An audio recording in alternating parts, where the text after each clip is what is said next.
have been learning about friends and family. This week, we are going to learn about good ways that we can use cooperation to help our friends, our family, and our pets. We have not yet talked about pets. Pets can be part of our family, and sometimes our pets feel like they're our friends. The pet in this story is the main character, and her name is Sara Sidney. Sara Sidney is an iguana. An iguana is a type of lizard. You might have a pet at home that looks like a dog or a cat or a guinea pig, or you might have an iguana at home too.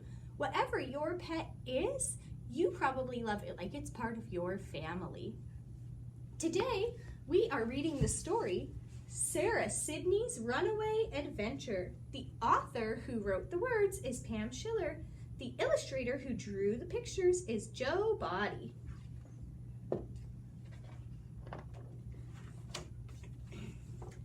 Sara Sidney's owner scheduled a trip, so she called Miss Kavitz to come pet sit. She showed Miss Kavitz how to prepare Sara's foods and how to read all her iguana moods. She explained the importance of a daily outing and warned Miss Kavitz that Sara did not like shouting.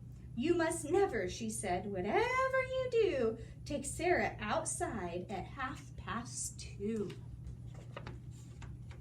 Sara's owner left, and the next day, Miss Kavitz came to stay. She had no trouble fixing Sara Sidney's foods or reading her funny iguana moods. But when it came to Sara's walk, Miss Kravitz had a mental block. Do we go for our walk at 2:30, or do we never walk at 2:30? Miss Kravitz couldn't recollect what Sara's owner said in that respect. Ooh.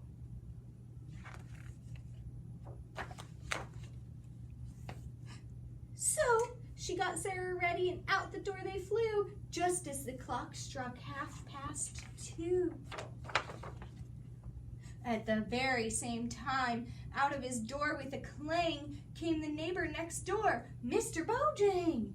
At the same time, there was even more noise as the school bus arrived, bringing home girls and boys. How does the iguana look? He does not look happy. Sara Sidney startled and then went berserk, and Mrs. Kavitz tumbled down when the leash gave a jerk. The children gave chase, as did Mr. Bojang, but Sara ran faster away from the gang. She ran through the park, she ran through the stoplight. She was so fast, she was soon out of sight. She found a quiet place under some thicket where she listened to the quiet song of a happy cricket. The cheerful notes of the cricket's serenade helped Sara calm down. She was no longer afraid. She thanked her new friend for his cheerful song and headed home, feeling happy and strong. Miss Kavitz was searching all around with concern. Her heart skipped a beat with Sara's return. "Oh my," she exclaimed, "I'm so glad you're back. You almost gave me a heart attack." She took Sara's leash and led her inside and said out loud with a great deal of pride, "I have learned my lesson through and through. We will never go for a walk at 2:30. The end. So Sara is an iguana, and she is a pet, and she got really frightened by some noise. And she needed to go to a quiet place to calm down. Maybe you could draw a picture of a quiet place you have for yourself or for your pet.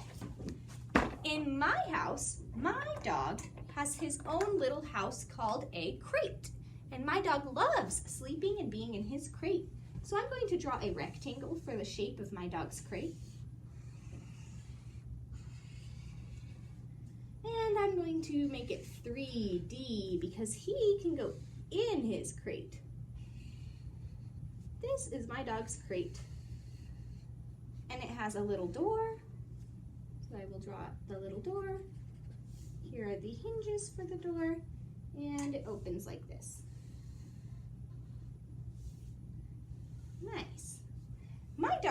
has this crate and he loves to go in it because that is his space and no one else goes in his space.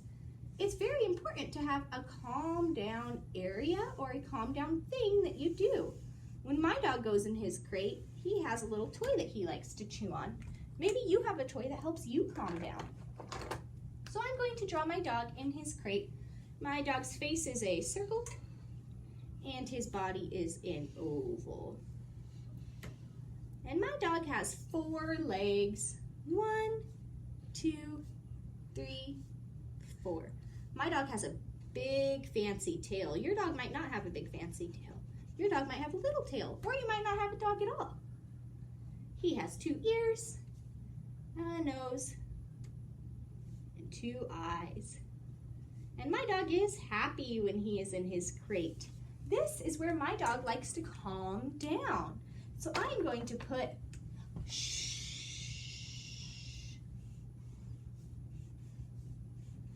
because this is a quiet space for my dog to go when he is feeling overwhelmed.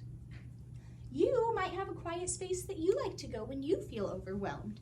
Your space might be your bed or a special spot in your house where you can take some deep breaths and feel calm again. It's important that we remember how to stay calm and that we take good care of our pets and make sure they have a place to calm down when they get upset.